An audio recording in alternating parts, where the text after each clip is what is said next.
kita dari Sorong itu sampai di pas di Kampung Malastau, kampung apa so? sebelum Sebelum Kampung Malastau di Sorong itu sudah turun gunung, begini ada kayu yang rubuh.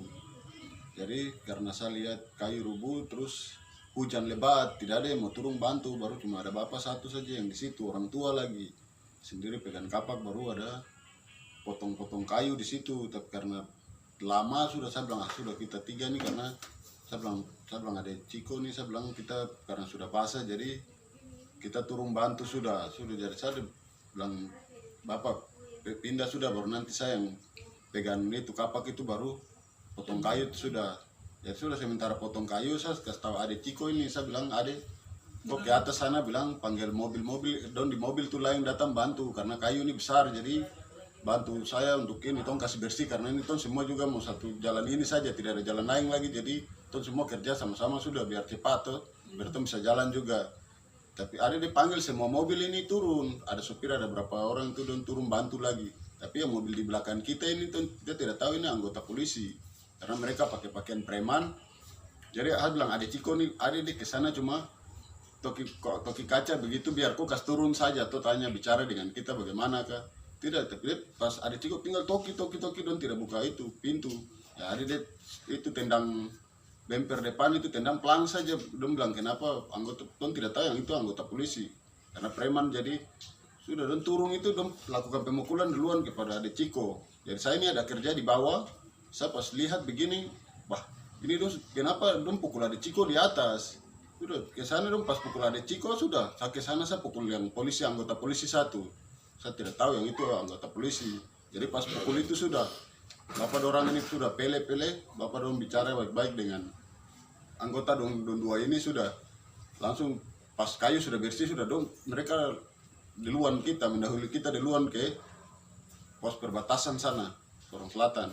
Jadi sampai di pos sana dong kembali panggil mereka punya anggota lagi, lebih banyak lagi, sudah dong kembali itu sampai di pas perbatasan yang di Sorong Selatan Sorong itu, Batu Payung itu, pas sampai di situ sudah mereka dengan dua mobil itu turun melakukan pemukulan sama kita. Baru mereka keroyok lagi, banyak orang, ada yang bawa senjata datang.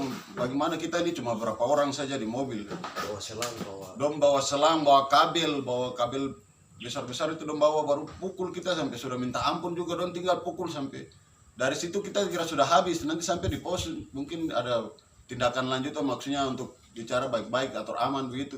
Tidak, sampai di pos tuh malahan lebih parah lagi. Itu tuh kita dipukul sampai hampir mati. Adik Ciko nih ditarik dari atas mobil, dibanting, dibawa tuh pukul sampai pukul dengan senjata nih. Tadi dipukul dengan pantas senjata dari muka, dipukul di rotan ini, sampai pukul dengan kabel ini, sampai minta ampun juga. Untung ada orang, maksudnya ada ibu-ibu yang ikut naik dari Sorong itu sama-sama dengan kita, sampai minta ampun juga untuk orang, don tidak mau stop itu. Sampai orang makin hari tambah datang banyak, sudah lihat begitu don takut. Takut itu sudah langsung mulai langsung mau bicara baku melawan saya, padahal sudah ibu-ibu orang sudah bicara sampai semua mama di rumah nih sampai sujud di bawah dompo kaki juga bicara, bilang minta ampun sudah untuk orang itu. Untung baik mama orang ada. Kalau seandainya kemarin kalau kita sendiri saja mungkin antara kita tiga ini satu orang korban, mungkin korban pemukulan sampai mati tempat gitu. Mereka lakukan pemukulan begitu dan bawa senjata, mau todong kita lah apalah.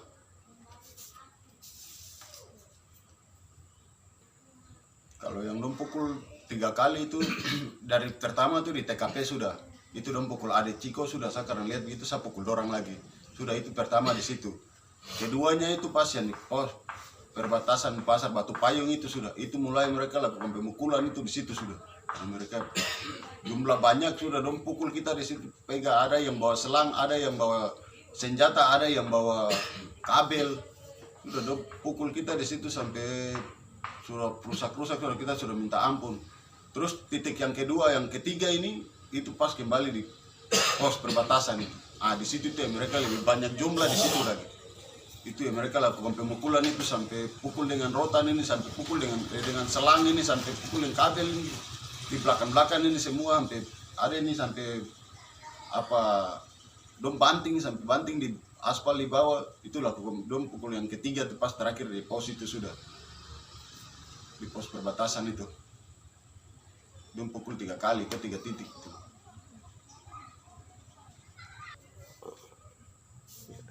Iya, jadi sampai di pos COVID itu sudah dom, itu yang anggota memang dom di situ dom banyak sekali sudah, sampai itu yang keluarkan tembakan itu baru todong orang tua di rumah sini, bapak di rumah sini todong dengan senjata lagi, tembak ke atas baru langsung taruh senjata di depan dada baru bilang mau tembak bapak lagi di situ lagi. Itu anggota TNI yang pegang senjata, polisi punya SS1 tuh senjata SS1. Itu anggota polisi punya senjata, tentara yang pegang untuk todong bapak di rumah sini.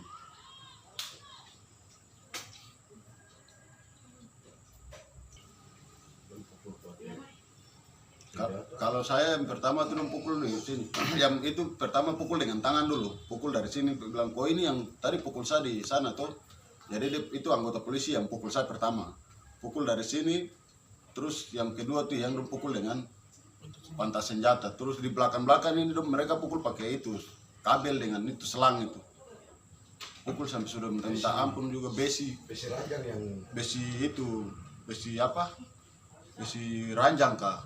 Itu pukul pakai besi juga sempat itu pukul di belakang sampai saya sudah bisa tahan pukulan lagi, sudah langsung tinggal pele saja, pele di kepala dengan ini saya ini kepala belakang mereka pukul dengan itu, pukul yang pokok senjata itu, ini samping ini ada pijen belakang ada bengkak ini. Kalau di belakang ini itu yang pukul pakai besi, pukul pakai selang kabel itu pukul double di belakang, minta ampun juga, tidak maksudnya tidak stop gitu. Untung ada mama dorang ini yang langsung dong stop itu, karena mama dorang sampai minta ampun di dorang baru dong bisa stop pukul kita. Kalau tidak itu mungkin ada satu korban itu mungkin dari saya saja.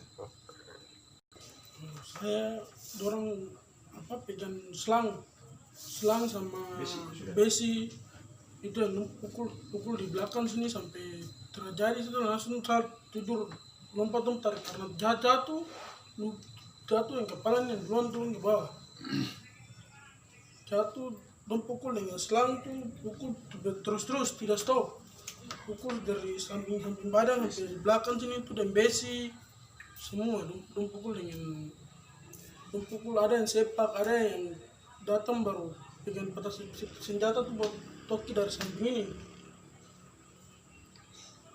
Iya, mungkin gitu saya dasar. Saya itu sama. Mereka pakai kabel itu tuh pukul di belakang sini, leher sini. Terus yang sempat satu pukul lagi pakai pukulan saya ada pijat.